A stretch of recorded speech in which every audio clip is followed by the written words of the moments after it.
पंजाब की social media influencer और भाभी कमल कौर के नाम से मशहूर कंचन कुमारी की हत्या को लेकर दो बड़े खुलासे हुए हैं। लुधियाना पुलिस के मुताबिक कमल कौर उर्फ कंचन मर्डर केस के पीछे कट्टरवादी सोच की पुष्टि हुई है। साथ ही आतंकी अर्श डल्ला से मिली धमकी के एंगल से भी जांच जारी है। सवाल यह है कि आखिरकार हत्या के मास्टरमाइंड अमृतपाल मेहरो ने कट्टरपंथी सोच की वजह से कमल कौर उर्फ कंचन की जान ले ली। पूरी घटना को सिलसिलेवार समझने पर मालूम होता है कि ये सिर्फ सोशल मीडिया इन्फ्लुएंसर की हत्या नहीं, बल्कि कट्टरपंथी सोच वाले लोगों और भारत से दूर विदेश में बैठे खालिस्तानी आतंकियों की साठगांठ भी हो सकती है। भाभी कमल कौर उर्फ कंचन कुमारी की 9 जून को उनकी कार में ही गला दबाकर हत्या कर दी गई। इस पूरी घटना में अब तक 5 आरोपी गिरफ्तार हुए हैं, लेकिन मास्टरमाइंड यूएई भागने में कामयाब रहा। पुलिस के मुताबिक लुधियाना की रहने वाली कमल कौर उर्फ कंचन कुमारी की हत्या के लिए पिछले 3 महीने से रेकी हो रही थी। बठिंडा की एसएसपी अमनीत कोंडल के मुताबिक कंचन कुमारी की हत्या के मामले में गिरफ्तार किए गए आरोपियों ने पूरी घटना को लेकर कुछ चौंकाने वाले खुलासे किए हैं।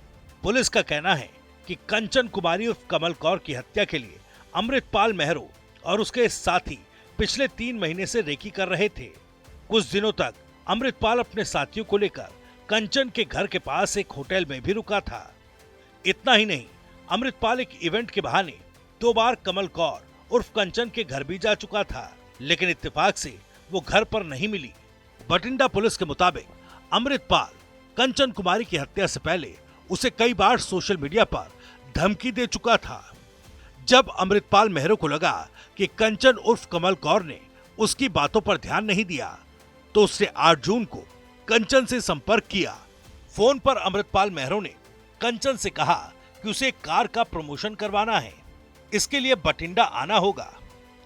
कंचन उर्फ कमल कौर को नहीं मालूम था कि अमृतपाल की साजिश है, लिहाजा उसने 9 जून को लुधियाना जाने का फैसला किया। अमृतपाल के कहने पर कंचन उर्फ कमल कौर अपनी कार से बठिंडा पहुंची। यहां पर अमृतपाल मेहरो, जसप्रीत सिंह और निर्मलजीत सिंह तीनों कंचन से मिले। तीनों उसकी गाड़ी में बैठ गए। इसके बाद तीनों ने कंचन की गाड़ी एक गैराज में ठीक करवाई।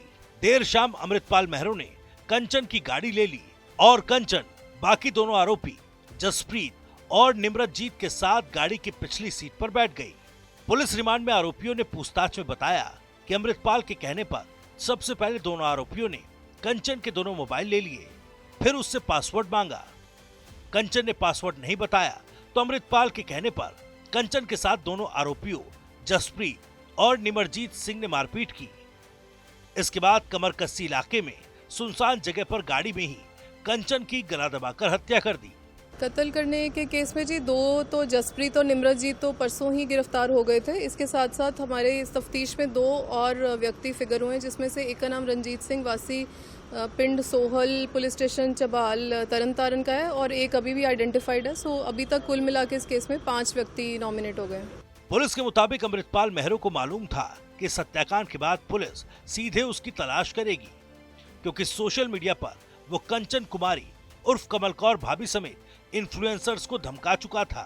लिहाजा उसने गिरफ्तारी से बचने के लिए विदेश भागने का प्लान बनाया। बठिंडा पुलिस को अमृतपाल के साथियों ने बताया कि वो कंचन की हत्या के फौरन बाद रणजीत और एक अज्ञात व्यक्ति के साथ उनकी कार में बैठ गया। वो सीधे अमृतसर एयरपोर्ट पहुंचा। वहां से 10 जून की सुबह 9:15 बजे फ्लाइट पकड़कर यूएई भाग गया।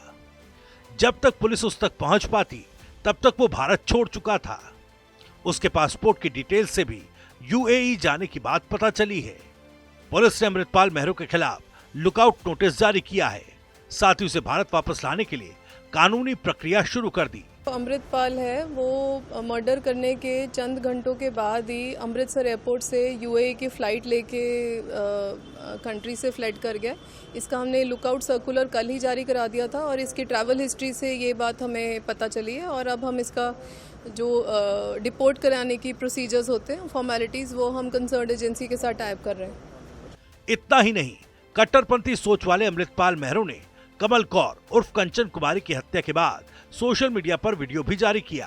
उसने न केवल हत्या की जिम्मेदारी ली, बल्कि बाकी सोशल मीडिया इन्फ्लुएंसर्स को भी कट्टरपंथी सोच के तहत धमकाया है। पुलिस ने उसके सभी सोशल मीडिया अकाउंट्स बैन करवा दिए। कंचन कुमारी सोशल मीडिया पर भाभी कमल कौर के नाम से वीडियो बनाकर पोस्ट करती थी। वो ठेठ पंजाबी और हिंदी में वीडियो बनाया करती थी। उसके कई ऐसे वीडियो थे जिनका कंटेंट वयस्कों के लिए होता था। साथ ही कुछ वीडियोस में वो पंजाबी में गाली भी दे देती थी।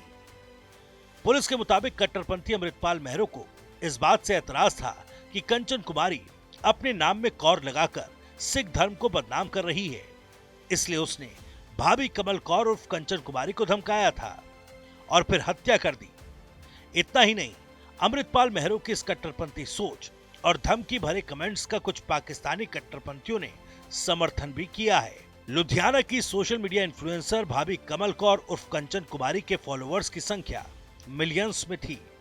कुल फॉलोअर्स 1.3 मिलियन से ज्यादा, Facebook 7.76 lakh followers, Instagram 3.83 lakh followers, YouTube 2.72 lakh subscribers, YouTube 450 video, YouTube 10 crore से ज्यादा व्यूज। कंचन कुमारी उर्फ कमल कौर भाभी के वीडियोस पर लोगों के खूब कमेंट्स और व्यूज आते थे। हालांकि अमृतपाल महरो को ये बात नागवार गुजर रही थी कि वो जिसे बार बार धमका रहा है वो उसकी बातों को नजरअंदाज कर रही है। पुलिस के मुताबिक कंचन की हत्या का मास्टरमाइंड अमृतपाल महरो खुद को निहंग सिख कहता है, लेकिन निहंग जत्थेबंदी से उसका कोई सीधा कनेक्शन नहीं। इसके अलावा साल 2022 में वो शिरोमणि अकाली दल से तरनतारन से विधानसभा का चुनाव भी लड़ चुका है। वो 12वीं पास है। उसके खिलाफ लुधियाना और अमृतसर में कई आपराधिक मामले दर्ज हैं। अब पंजाब पुलिस उसे यूएई से रिपोर्ट करवाकर कंचन कुमारी और भाभी कमल कौर हत्याकांड में सलाखों के पीछे भेजने की तैयारी में है।